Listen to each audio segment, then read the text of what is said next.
Baltimore, the city that inspired The Wire.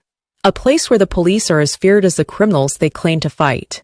For years, the Baltimore Police Department, BPD, has been a symbol of corruption, brutality, and unchecked power.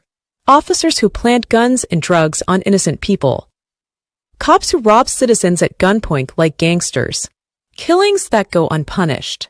The Department of Justice, DOJ, even confirmed it. Baltimore PD doesn't serve its citizens, it hunts them. Here are 5 of the most shocking cases that prove it. The killing of Freddie Gray, 2015, a death in the Devil's Wagon. April 12, 2015. Freddie Gray, a 25-year-old black man, was arrested for making eye contact with an officer and running. That's it. Cops threw him into a police van, handcuffed and shackled, but without a seatbelt. Then they took him on a rough ride, a brutal, reckless drive where officers slam on the brakes and speed through turns, letting a prisoner get tossed around like a rag doll. By the time they arrived at the station, Freddie was unresponsive. His spinal cord was nearly severed. A week later, he was dead. Baltimore erupted. Buildings burned. Protesters clashed with riot police. The National Guard was deployed. 6 officers were charged. None were convicted. Freddie Gray's family got $6.4 million, but the officers? They walked free. And the rough rides never stopped. The Gun Trace Task Force scandal, 2017, a police gang in uniform. The Gun Trace Task Force, GTTF, was supposed to take illegal guns off the streets. Instead, they became one of the most ruthless criminal organizations in Baltimore history. For years, these cops planted drugs and guns on innocent people, robbed drug dealers, and kept the money, beat and terrorized residents for fun, stole hundreds of thousands of dollars. They even carried fake BB guns in case they needed to frame someone for a shooting. They thought they were untouchable. Then, the FBI took them down. 8 officers were convicted.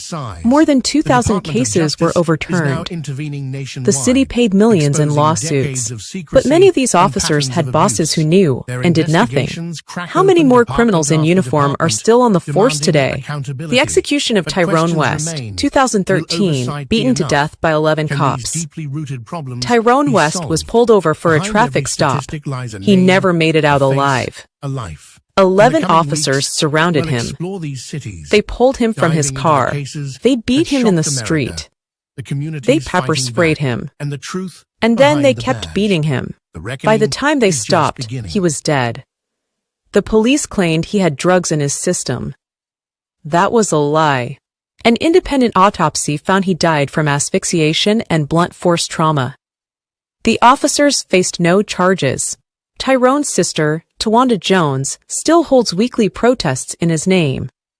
She's been fighting for over a decade. And still, justice has never come.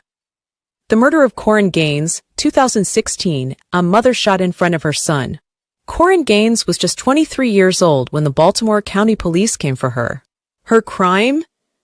A minor traffic violation. The police arrived with a SWAT team and a ballistic shield when she was a terrorist. She was in her home with her 5-year-old son. Cops broke down her door. They opened fire within minutes. Corinne was killed instantly. Her 5-year-old son was shot too, but survived. The police blamed her for her own death. Her family sued and won a $38 million settlement. But no officer was ever convicted. The shooting of Anthony Anderson, 2012, he choked on drugs, was a lie. Anthony Anderson, a 46-year-old black man, was standing outside his home when plainclothes officers ran up on him. They tackled him without warning. They body slammed him. They stomped on him. They left him gasping for air. Within minutes, he was dead.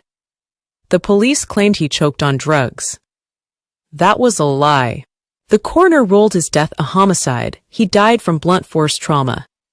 Yet the officers were never charged. His family got a $300,000 settlement, but justice? Non-existent. Baltimore PD, a criminal empire with badges. Baltimore isn't just a city with police problems, it's a city where the police are the problem. They steal from the people they swear to protect. They frame the innocent. They murder without consequences. And when they're caught, the city pays millions in settlements.